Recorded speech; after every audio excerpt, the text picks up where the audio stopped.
Testing. Hello, greetings everyone, and that's nice and loud. Welcome to the Road Gateway Rotary meeting. Let's invite Philly up to do our pledge and forward test. Please join me. I pledge allegiance to the flag of the United States of America and to the republic for which it stands, one nation under God, indivisible, with liberty and justice for all. And of the things we think, say, and do, first, is it the truth? Second, is it fair to all concerned? Third, will it build goodwill and better friendships? And fourth, will it be beneficial to all concerned? Okay, inspiration, Sally Snyder, come on up. Hello, everyone. First, I'm going to talk about invisible disabilities that we don't see. When people say, oh, I don't need the mic, it's not for you, it's for other people. It is service above self. So we do it for others because maybe you're in the back of the room and somebody's chit-chatting next to you and you can't hear them. The mic helps. So do it for everyone. I gotta catch my breath. I guess I get nervous. Okay, and I also want to say a little disclaimer, don't worry, I won't go too long, and I won't be political, I'll keep it general. But I want to know who all went to the town hall at RCC with Senator Murphy, show of hands, would help me out, okay, thank you. Lately it's been tough in the public arena, it's been really rough.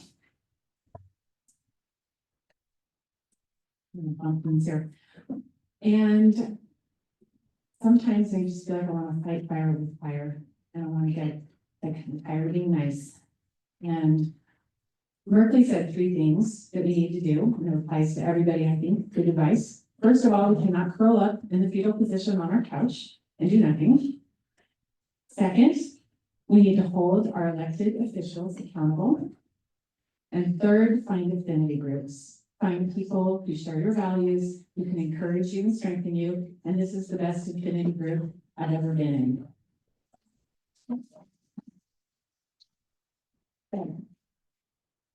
I also remind myself that I'm not going to be change the way I behave because of the way other people behave. That's something I've thought of for a long time. I think it's important to remember that. And I look at optimism. It's hard to be optimistic sometimes. It's the tendency to see the positive side of situations, expect good outcomes, and believe that challenges can be overcome. It involves maintaining a hopeful and positive attitude about the future, even in the face of difficulties or uncertainties. It doesn't mean ignoring the struggles. It means knowing that no matter what, we can move forward with purpose. And we need to do that with joy, because that is what fuels us, what keeps us going. So, I just want to say, wake up each morning, keep your optimism, keep your joy, stick together. Thank you. Thank you very much, Sally. And as a person who has significant hearing disability, I really appreciate what you said, because your hearing aids will pick up sideways conversations and you miss what's right in front of you. So thank you for sharing that with us. We have a whole bunch of guests today, so let's first have visiting Rotarians. I'm going to introduce Ann Bauer, who is right here from the Wednesday Club. Now, I just always have to remind you that she was my babysitter when I was, I don't know, was I 3 years old? I mean, we were, well, there were 5 of us born in 4 years and 10 months, and she took all 5 of us. And we did tie her up one time, but anyway, we'll discuss that another time. Welcome, Ann, and she'll have an announcement for us in a bit. Other Rotarian guests who are Rotarians. Okay, Rotarians with guests, if you raise your hand, Gina Marie will bring the mic to you. My friend, Grace Silverberg. Hi, Grace, welcome. I'll introduce John Schiavone, who's a former member of this club and now a Friday member club. I have with me somebody who's been working for me this week while he's on spring break, Milo Engel. He's one of the best sanders in the world.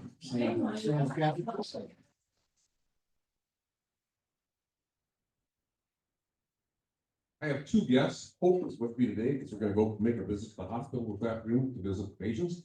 And then my lovely wife Christy, spring break time. Go.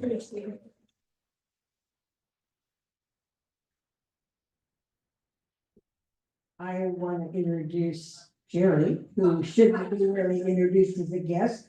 He really should be a member, but anyway, I'm so happy to have him beside me. Welcome, Gary. Yeah, there you go. Okay then.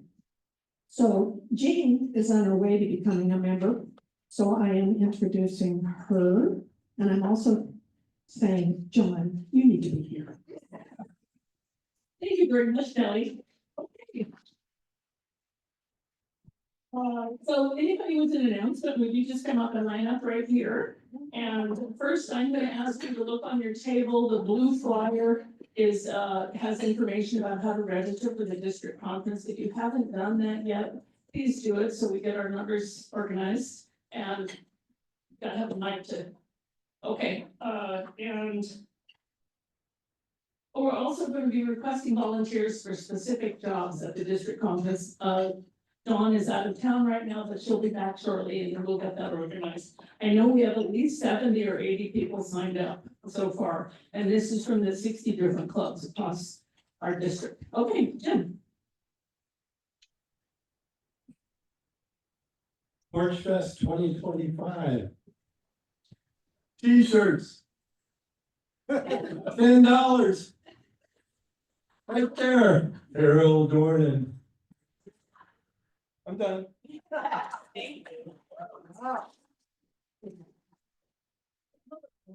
I wasn't going to talk about babysitting for disasters, but I raised my price from 25 cents an hour to 50. I did just live down the street so I could walk home and do, but if you recall, I did let them tie me up because I didn't think anyone under 7 years old with their siblings could tie me tight enough I couldn't get out. And their mother, if you knew Ann Bester, called, and if you recall, the phones were hooked to the wall. They had to untie me. So, other than that, I am here because I am the youth exchange officer with Wednesday Club and have been since 2006. And I've also been involved even before that in the early 90s. Well, one thing I am going to ask if there's anyone you know or anyone in this club who would like to host for 2 to 3, it's 3 to 3.5 months for next year. I don't yet know whether we're getting a girl or a boy, but I am very sad that it appears that youth exchange is possibly dying. And I can say that because I'm in touch with the Medford Club, and the Medford Club is not hosting this year, and they have 3 big clubs and little clubs, and they're not hosting because they haven't been able to find host families. Somehow I always find my host families. Jean Lucido just got through with Celia, who is from Denmark. It saddens me to think that it's dying. When I look back, I know about Kasia, who lived in Poland and came to us in about 92. Russia had just, during her earlier childhood, they were still in charge there. She went through a year here and didn't want to go home. And Steve Swearingen said to her, go home and make a difference. She is now in the Rotary Club in, well, I can't say the name, but the name of her club, but in Poland, she is the YEO. And she's working really hard to make that happen. But she's also the reason that we raised over $100,000 for Ukraine, because she's in the doctor position and she knew doctors in Ukraine and knew what they needed. And that's how Rotary made that happen. And it was all the folks that donated, plus friends of friends and friends of friends. But that kind of thing doesn't happen unless we have connections around the world, which I guess is why I do what I do. So I'm not giving up, and I do have a few takers, maybe in my club. Nobody has stepped up yet, but I thought it's necessary to come and talk about it again. To remind us that if someone doesn't do it, we won't do it. And there's only 14 kids going out this year. And we have 21 in, and we were reminded at our club when I spoke to them yesterday. In about 1995, we had 40 exchange students in our district. So, I hate to see it die. So if anybody thinks they want to do it, I'm in the book. Everybody says DACPB is easy, but quite a few people know me. So, yes. Oh, you're not. Wait for the mic, wait for the mic. Oh. They have rules. We did have Celia. Today was the day I took her to her new home. And I'm gonna say, she arrived to our house a little, yeah, a little sad, a little scared. She had not had the best beginning of meeting new people and stuff. And where we live is very convenient to get to the school and all that, so. She left this morning, hugging, crying, laughing, giggling. She's just in the best place, and, she's our fourth. And, it's been a great experience, so do it.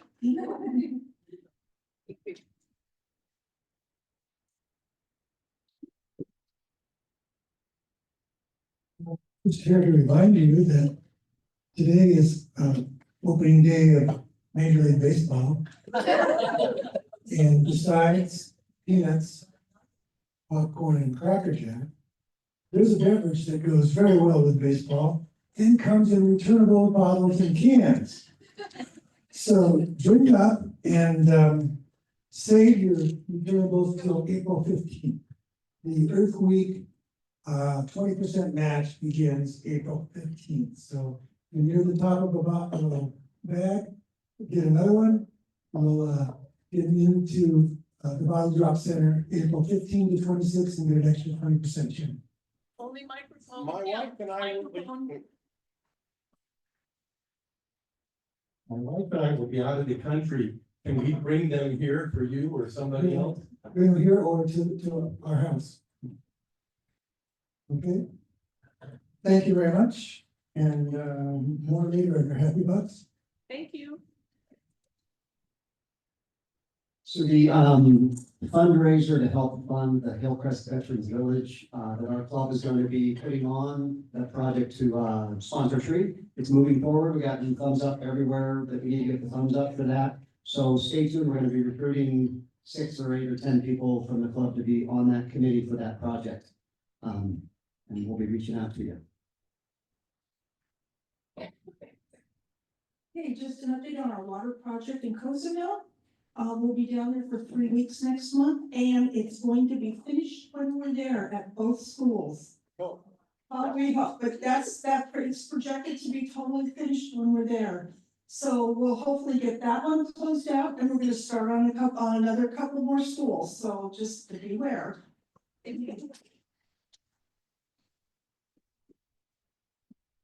Okay, thank you. I think it's now time for Jim to introduce our program. We have Jane Falls here with PolioPlus and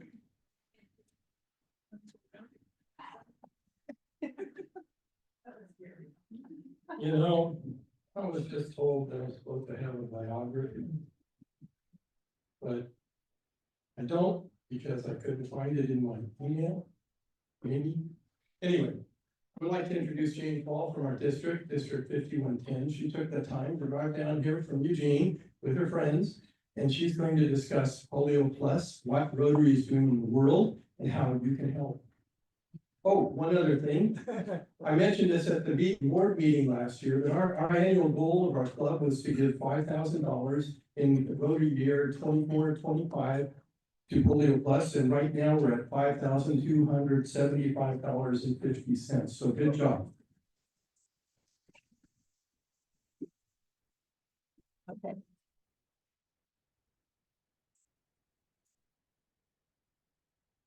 Y'all mind if I take this out and stroll around? yeah, definitely. Hold on, pull it down. It's hard. There you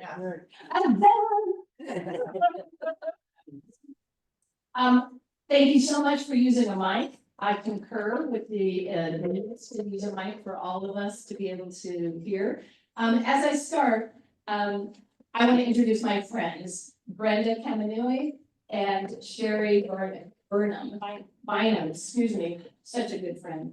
They are part of a hiking group that I'm a member of, and Brenda organized a trip to Ashland and invited the two of us. So we've spent the last couple of nights in Ashland and saw 3 amazing plays and went to the prefaces.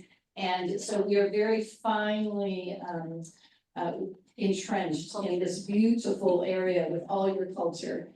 So thank you to the two of you for taking time to come here on our way home. So my name is Jane Falls. I'm a member of the Rotary Club of Springfield, which is just next door to Eugene. I was president a few years back, and I was an assistant governor for several years, and am now the PolioPlus chairperson for the district, and have been doing that for several years. You'll learn a little bit more about me as I go through my my slides. But I am very pleased to be here. I've had an opportunity to be in several clubs in this area in the last year or so. So it's just a delight for me to be able to come down to this area.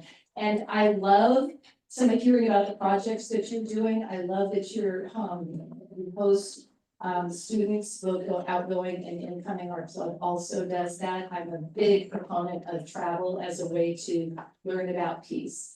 So let's get started. This is such an important topic. And let's just get going. Where do I need to bring that? There we go. Right. I think you have to flip it around. Yeah. Yes. Oh, You just go forward. I'll just let you know when I'm ready. Does that work for you? Let's go ahead and go forward. no, it worked. Okay. So is it this button? Yeah, this button. Okay.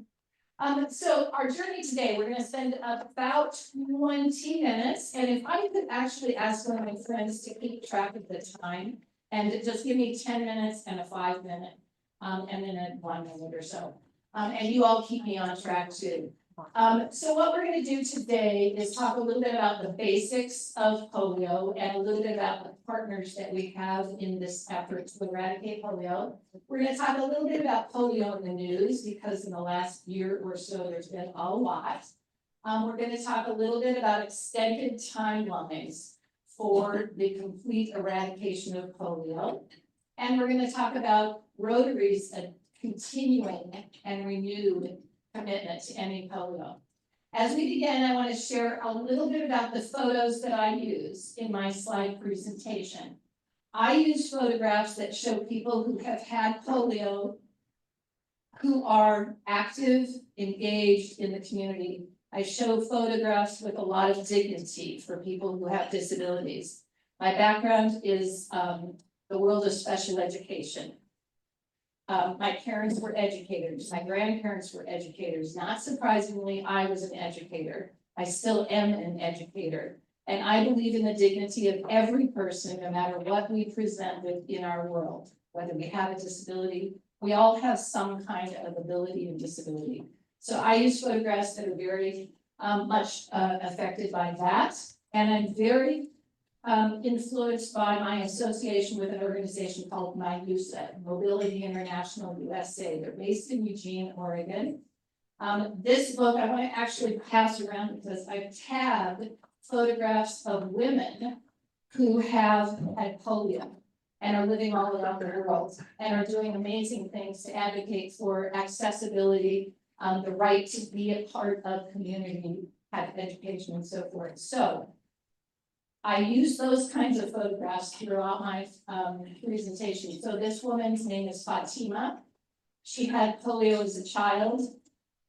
She now uses a Rotary sponsored bike to get around and be part of a polio team, giving vaccines to young children in her community. So I have not been using the photographs that we are all familiar with, like the iron lungs and the very deformed children.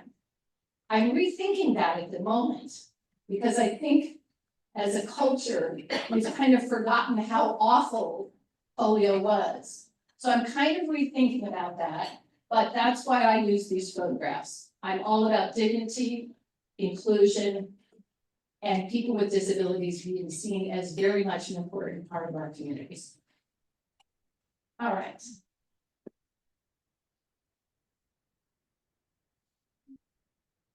Maybe you can just. I'll do it. So what is polio? Here again, I want to show you these two photographs. Again, I'm just going to point this out because I think it's really important how we see the issue of eliminating a horrible, horrible disease. And at the same time, working for a world that is accepting of all of us across the spectrum of whether or not we have a disability. So the upper right is another one of these women who have been coming to Eugene, learning about, it's called the WILD program, Women in Leadership with Disabilities. And this woman had polio. She is learning about how to be an active activist and advocate in her country. The two children down at the bottom, I also like this photograph because while this child on the left has significant disabilities that are a direct result of having polio, he has a friend. A lot of photographs that we see, the kids are off by themselves, they're really sad. That's the world I'm looking for, that's the world I'm working for. So poliomyelitis is a highly infectious disease. It's known as the polio virus, most commonly affecting children under the age of 5. It's spread person to person through contaminated water. It can attack the nervous system, and in some cases, not every case, but it can lead to paralysis. There is no cure. Once you get polio, depending on the severity of the polio, you will have some resulting disability. It might be fairly minor, it might be very, very significant. All over the world, children with polio are very much the outliers. They are not accepted, they don't go to school. It's a big problem. There is no cure, but there's a safe and effective vaccine. It's one that our organization, Rotary and our partners use to effectively immunize children all over the world. Okay. Polio hit really close to home. You may recall, sometimes when I do a presentation, I do a whole timeline. I'm not doing that so much now. But in 1954, polio vaccine was developed by Dr. Jonas Salk. And it was declared safe. And we all started getting it. That was 1954. In 1955, the year I was born, my sister got polio. She had what was considered a mild case. We have no idea why she got it or how she got it. My parents are now gone, so I can't ask them a lot of questions. And Mary, of course, doesn't remember, but that's my sister Mary in the back on our rocking horse. You can see she has a small brace on her leg, one of many, many that she had. And while her disability was considered mild, she had a horse, she went to school, she didn't have to be in an iron lung, but just about every spring break, winter break, summer break, we were off to Kaiser for some surgery or another. My parents did physical therapy with her, they did hot packs. It was very much in my life. I do get kind of emotional about this because it's a very personal story. I worked with a gentleman at the University of Oregon in special education for 25 years who had been in an iron lung. He lived in upstate New York. His family lived in a very modest house where the bedrooms were upstairs. They couldn't afford to move, so he drugged his body. He was pretty much paralyzed from about the chest down, but he traveled the world with me. We did amazing things with people with disabilities around the world. He's a very smart and engaged person, but he too, he was in an iron lung. He spent lots of time in school being in a special ed class, not because he wasn't smart, but because they didn't know what to do. They put all the kids who were crippled. Okay, so it's really, really tender. And we live in a country where there's a lot of resources. Okay. Here are our partners in this effort internationally. Rotary is part of an organization called the Polio Global Eradication Initiative, GPEI. UNICEF, Rotary, all the governments of the world, CDC, World Health Organization, the Gates Foundation. I have been asked recently about questions like, well, now our current administration has declared that we are pulling out of the World Health Organization, one of our major partners. We don't know yet exactly what that means, but we've also now been pulling out of USAID. Here's what Rotary's response is to the US plan to withdraw from World Health Organization and USAID funding. I'm just gonna read a couple of pieces. We remain resolute in our mission to eradicate polio. Although this decision creates new challenges, Rotary remains dedicated to ensuring that every child is protected from this preventable disease. So while we're still figuring out what all this means, I want you to understand that we are part of a magnificent organization that is dedicated to eradicating polio. We have committed millions of dollars over a long time. We are not stopping. Rotary is committed. And I just learned recently that Rotary in the US, the number of members in the United States is only 27% of all Rotarians around the world. So I always like to think of us as being a really big deal, but 27%, so the entirety of Rotary around the world is still actively behind these efforts. And I want us to feel very proud to be a part of an organization, non-political, non-religious organization who applies the four-way test to every decision that we make. Okay? Also super important. And so I've also got statements from the Gates Foundation. The Gates Foundation remains committed. We are committed. We are not stopping.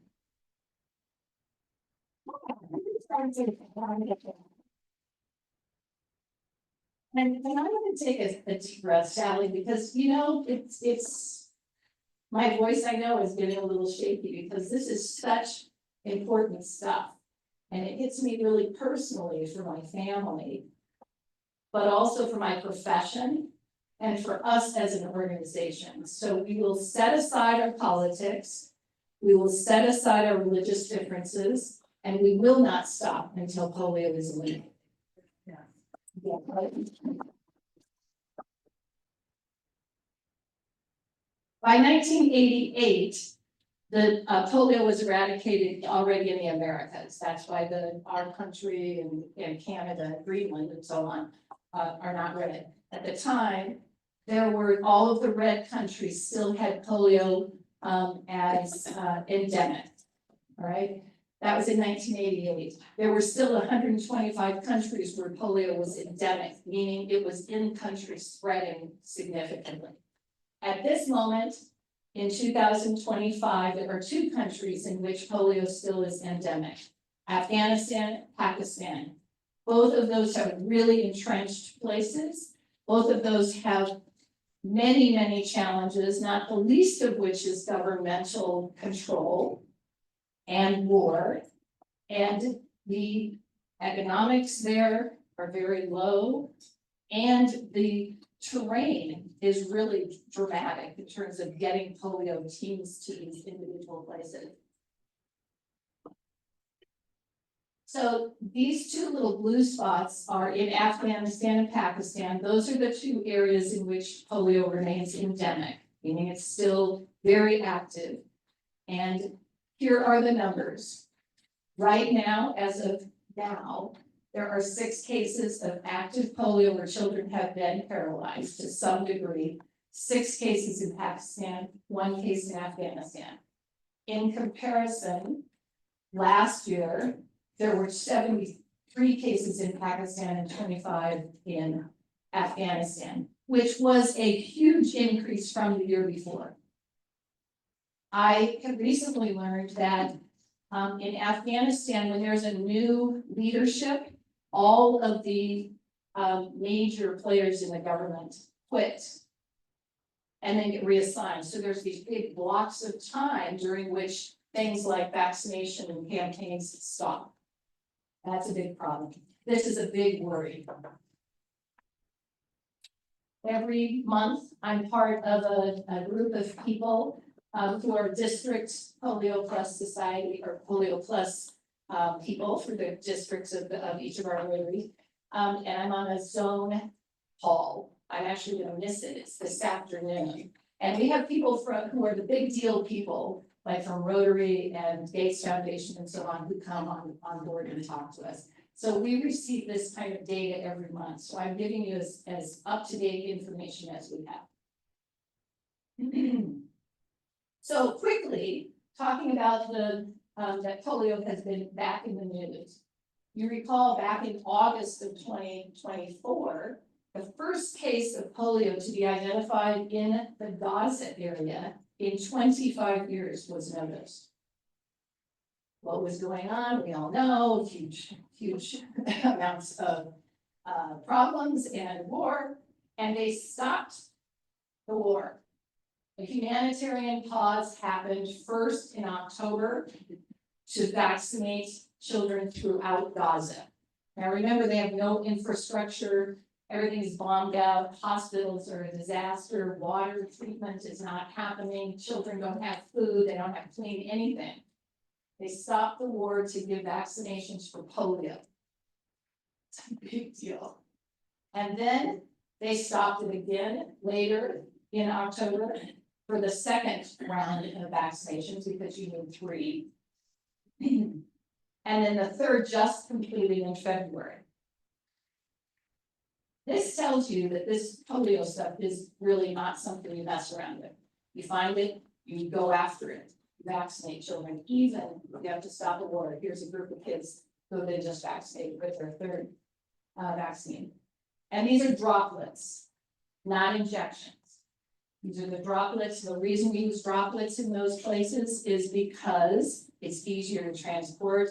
You don't have to have the same kind of refrigeration. And most importantly, you don't need a medically trained person to do an injection. Right, the polio vaccine that our children here in the United States gets is it's the injection. This is, I just told you about that. Again, these are not political statements, but we are in a world where there's some pretty big stuff going on in our political situation. JFK continues to make it RFK, sorry, pardon me, terrible errors on my part. This measles outbreak is an example of what happens when children are not vaccinated and information is shared that is inaccurate. So we have a measles vaccination, we have people in high places in our government that are sharing information that is a problem. So we've had to extend the timelines. When I took this job as your district PolioPlus chairperson, I did it kind of with a little bit of a selfishness. I wanted to be part of the big time party for when we got to celebrate. I really did. And so I took this on expecting that we would be able to do that this year. Well, we have now had to extend that timeline by this independent monitoring board that oversees the Global Polio Eradication Initiative that has all those various partners I talked about. So now we are looking at 2027 for the elimination or eradication of wild polio and the elimination of the type 2 variant in 2029. I am not going to talk a lot about the difference between those two, but I want you to know that those are all the scientific differences in the types of polio that are out there. We are very disappointed, but we are not deterred. How do we actually achieve a polio-free world? 3 components are significant and important. We have to continue to immunize hundreds of children around the world every year. We have to fund about 100,000 polio workers who get into the communities, know the communities, are trusted by communities. In particular, that's important in places like Afghanistan and Pakistan, where sometimes some governmental officials have said, yes, we need to do it, and sometimes they say, no, we shouldn't do it, and sometimes the religious leaders say, yes, we should do it, and they talk to the men, who they allow the women. I mean, it's very, very complex. And the third thing is we have to continue to intensify our surveillance for the disease. That means testing the water systems. And I'll just very briefly mention that some years ago, not that many years ago, we had a gentleman, 27-year-old man from New York, who came back from travels. He had not been vaccinated for polio. He got polio. He had some paralysis from that. He got it from the water. And we know that because we're surveying the water. We're testing the water to see if the virus is in the water, because remember, it's transmitted through unclean water. So what's at stake? Let's say we just say, oh, never mind, we're not going to do this polio eradication stuff anymore. What could happen? It's estimated that 200,000 children could be paralyzed within the next 10 years from polio. If we say, never mind, not going to do this anymore. We're not going to do that. Here's our friend Fatima that we met earlier. Here she is, a woman who has polio. Quite a few years later, she's still helping the vaccination teams in her community. This is my sister Mary. Remember, she had polio. She's now 72.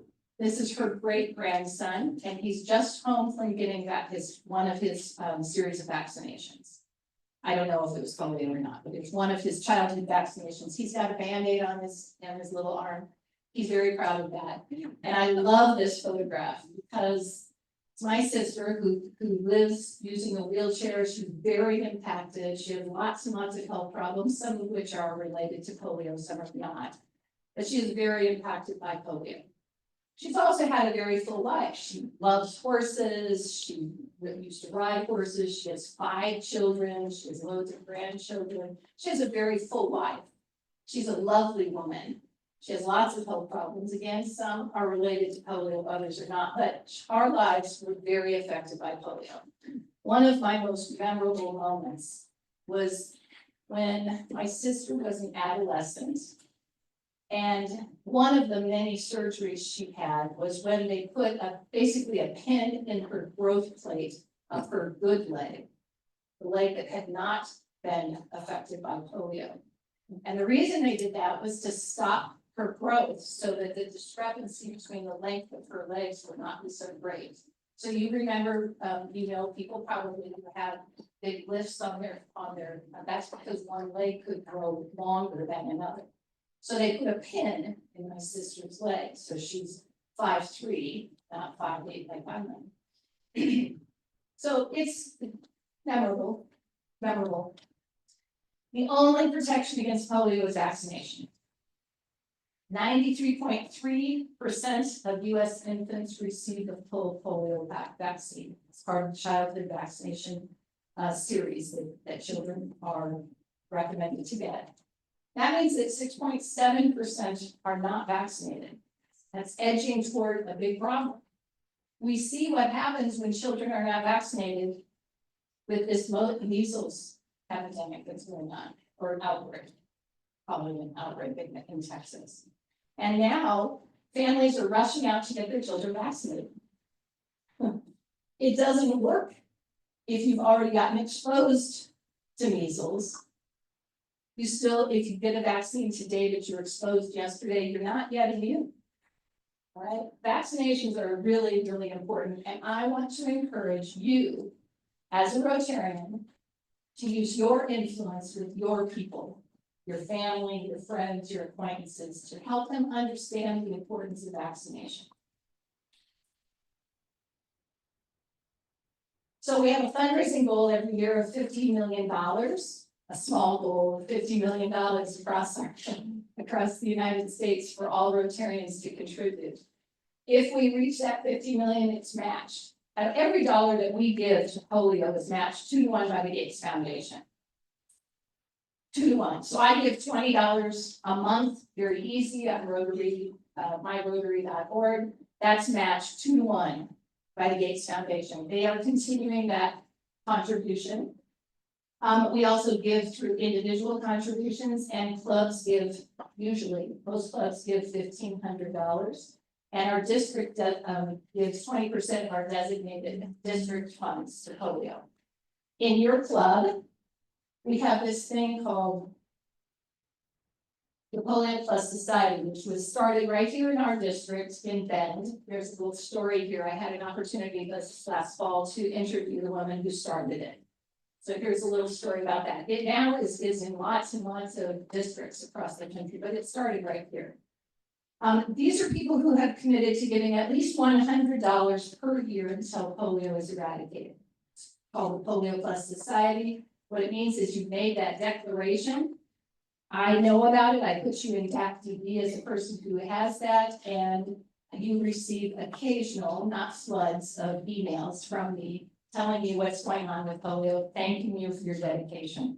And in your club, 29 of your 71 members, 40% of your club are PolioPlus Society members. If you want to know if you're on that list, come on up. I'll not read that off right now, but I encourage you to join. And to do that, all you have to do is fill out this form, hand it to me today. I will put you in the database so that you get that. You will make your donation in whatever way you want. I'll be happy to help you, or Jim will help you figure out how to do that. But we really encourage you to join with that commitment of at least $100 a year until polio is eradicated. And if you don't want to do that, please do. Where are my points? Easiest way, I think, is to go on to myrotary.org. If you don't know how to do that, Jim can help you do that. You go in, you select PolioPlus Fund, and then you follow the prompts to give your, however you want to do your donation. Together, we will end polio. We are not stopping. I thank you from the bottom of my heart for your dedication. Your club is doing a phenomenal job of donating money. You've surpassed your goal. Jim was sharing that information with me earlier today. I'm very pleased to see that. I am very pleased to be here, and I really appreciate your dedication to ending polio. We have time for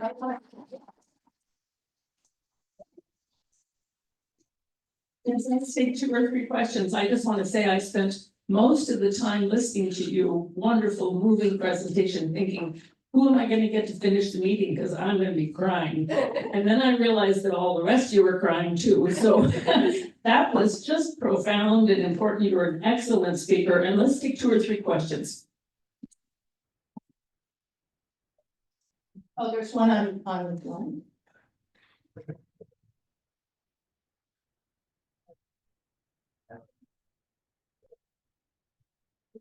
Hey, Suzanne. Suzanne, do you have a question? Just tell her the volume up on the TV. Yeah, I'm here. Can you hear me? Yes. I know some kids cannot get vaccinations because of immune system deficiencies. What do we have to have in the US in terms of percentages to continue to have herd immunity for polio?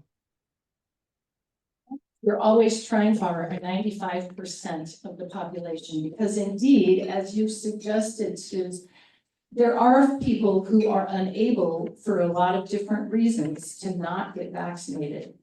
And just like any other vaccination, it is the responsibility of those of us who can get vaccinated to do so for ourselves and for our community. And particularly for those among us who are most vulnerable for a variety of medical conditions, immune system, maybe going through chemotherapy. There are a lot of medical reasons.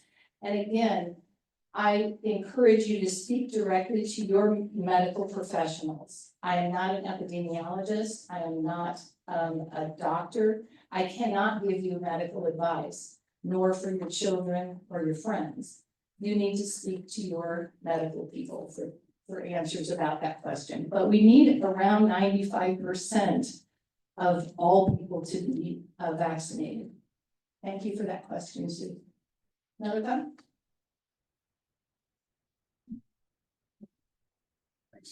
So you spoke of the wild poliovirus. Was there a non-wild poliovirus? The non-wild, if you want to get, that's a great phrase, I like that.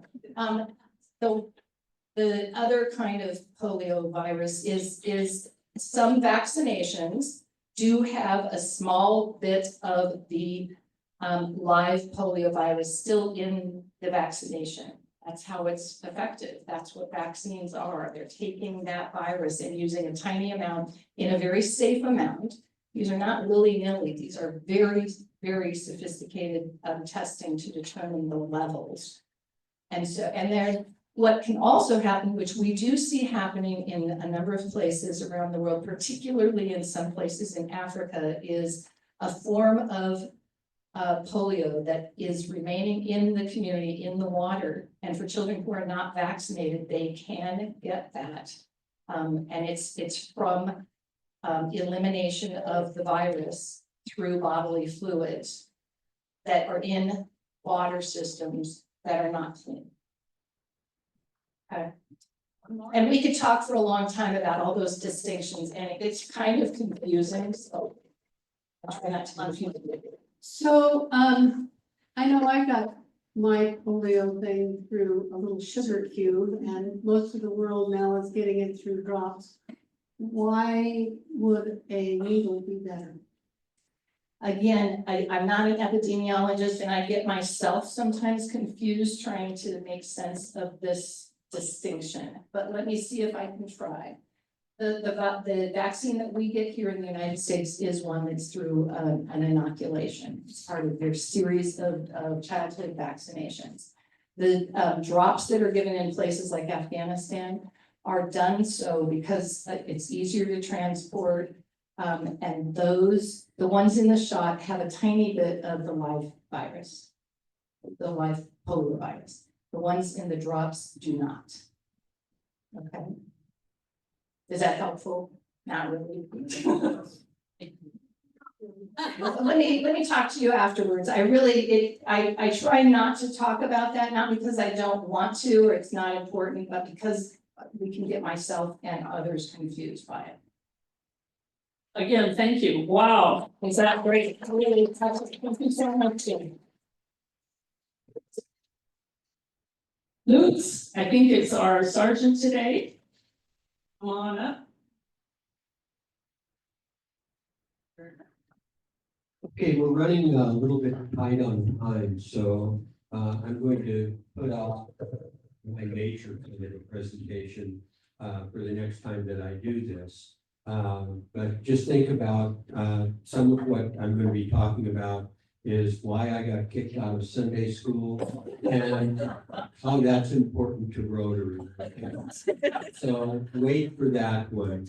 I do have one mondegreen to share with you. Remember a number of sessions ago, I did some material on mondegreens, the statements or song lyrics that are misrepresented because we thought it was saying something different than it did. So, but I just ran across one that I have to share with you. It was a priest who was talking about his very first time when he was 7 years old at a funeral, a graveside funeral. And he thought that what they said was, in the name of the Father and the Son and into the Holy Ghost. I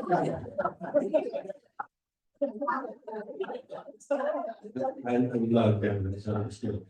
So anyway, let's go ahead and move right to happy buttons, because I'm sure we're going to, with a group this size, we ought to be able to generate a lot of funds. Well, I just wanted to, add about the youth exchange program. My dad asked me once, why do you do that? And the thing that just popped out of my mouth was world peace. So if you believe in world peace and want to work for it, host an exchange student.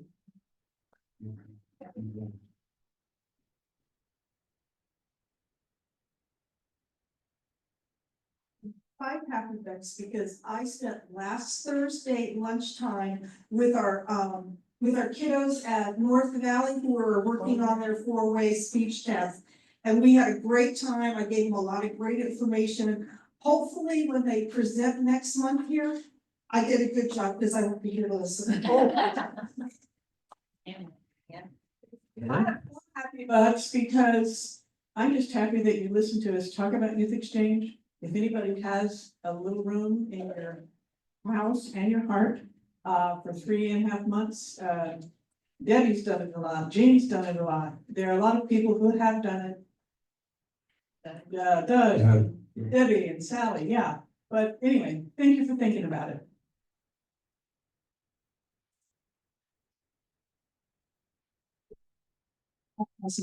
Happy Bucks.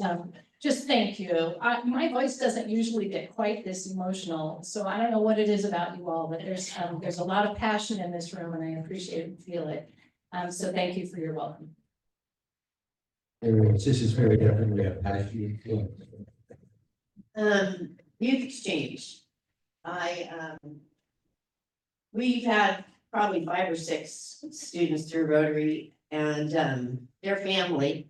And two of my kids went out on youth exchange, so I suggest it too. I don't know if we have travel plans or not, but we might be interested.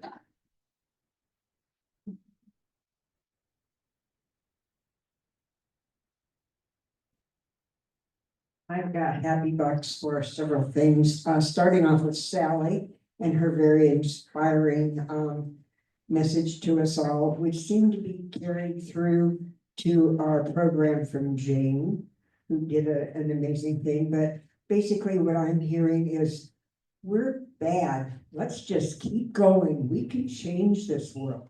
We just can't let ourselves get down. And I thank you all so much for that. And the youth exchange, I can't begin to beg you hard enough to listen and do what you can. I haven't had an exchange student that lives with me because I live so remotely, but I have been real involved with the program for 20 years or so. And I've had a lot of the kids come and stay at our house when they come down in December for the interviews for the local kids. And I am amazed. I see these kids. They know kids, even though they're only with a few kids in the district that they're in, they have connections to kids all over the world. And they go from one generation to another. So 1 year, a kid will know kids from 2 years before, and will probably stay involved and know them for 2 years after. And they stay connected because I make Facebook friends and I see them interacting on Facebook all the time. So we are making a difference with our youth, and we need to just dig down and find homes for them. I take them, but Well, I think Rotary, my son went to Denmark in 1990 as kind of a nerdy kid, smart and all of that. But girls don't like me, mom, and on and on. He came back a wonderfully well-adjusted young man who is now running the Performing Arts Center at the high school. He probably wouldn't have been saying that, but the youth exchange helped him so much. And that's really why Ann got us started in it. And it's why I have continued doing as much as I can. I gotta add my 2 cents. The first time I had an exchange student wasn't through Rotary, and it was for the school year. And a friend came to me and she said, could you host this young lady? She was 16, and I was a single mom with 2 elementary school kids. And I thought, what am I gonna do with a 16-year-old girl? So if you're thinking, how am I gonna do this? They're not gonna enjoy my house. I'm too old. I don't have the right age kids. That's a bunch of bunk. We all get along with everybody. It doesn't matter what age you are. And they go to high school and they get lots of friends there and they get lots of social activities. So if you're saying, I don't don't think my house is gonna provide enough. Like, I didn't think I'd be able to provide enough activities. Hogwash, great. Great grandparent. And we're still in communication with all of them. I love our community grants pass. We are exceptional, and I know that we don't get involved with politics. We just help our community. That's the best thing. Is this for the money? Yeah.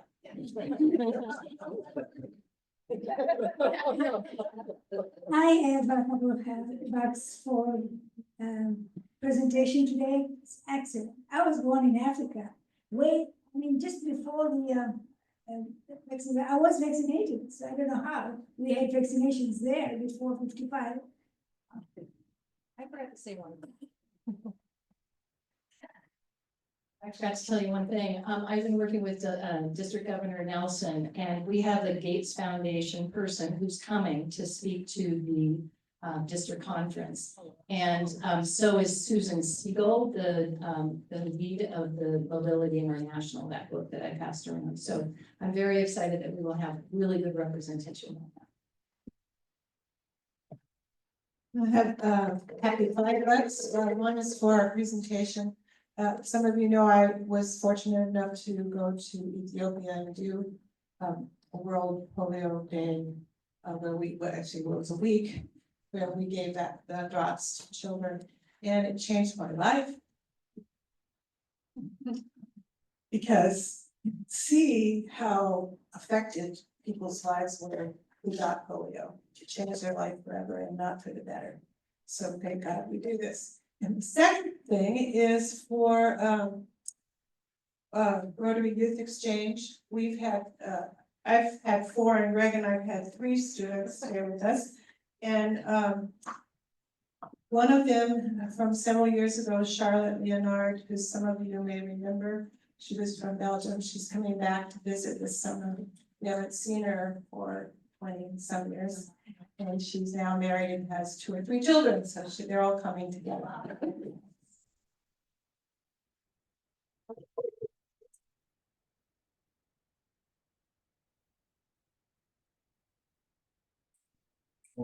Talking about polio, I have $20 towards PolioPlus. Polio hits home for my life. I never met my father-in-law because when we got married, he had already passed. But her father had polio. And I grew up and had some friends with polio, so anyways.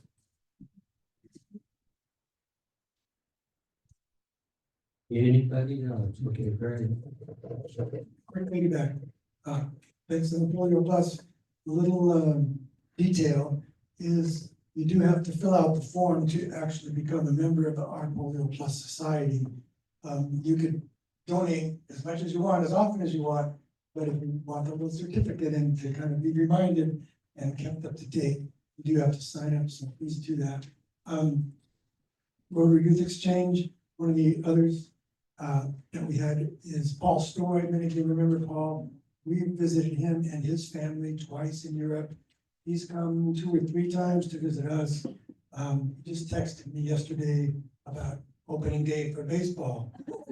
So taught him a few things at the Seattle Mariners game that we took him to, and he already picked up the platoon advantage of lefty-righty things, which was pretty quick for us. Anyhow, back to baseball. The wonderful wife got me this great Dodgers spring training shirt in Arizona. This is also point out the San Francisco Giant fan here too. So $10 for that. Thanks. Okay, ready to draw a card.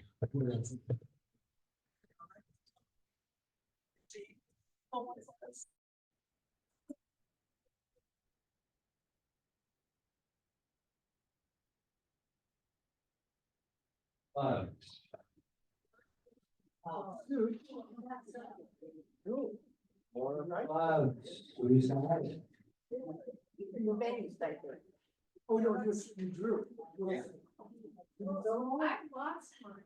Oh, that's a likely story.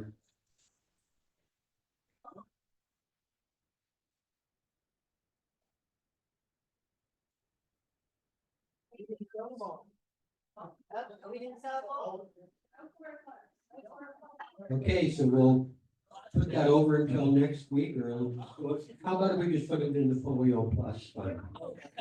Okay. All right, don't forget, Orange Fest t-shirts for sale up here right afterwards. And there are a number of committee meetings that are happening, right away. So, hang in there. Thank you so much, Lutz. Okay, thanks everyone for a great meeting. The thought for today: if you are neutral in situations of injustice, you have chosen the side of the oppressor. And that's from Archbishop Desmond Tutu. Thank you, everyone. Come on to Inviting Church and let's have our meetings. Thanks.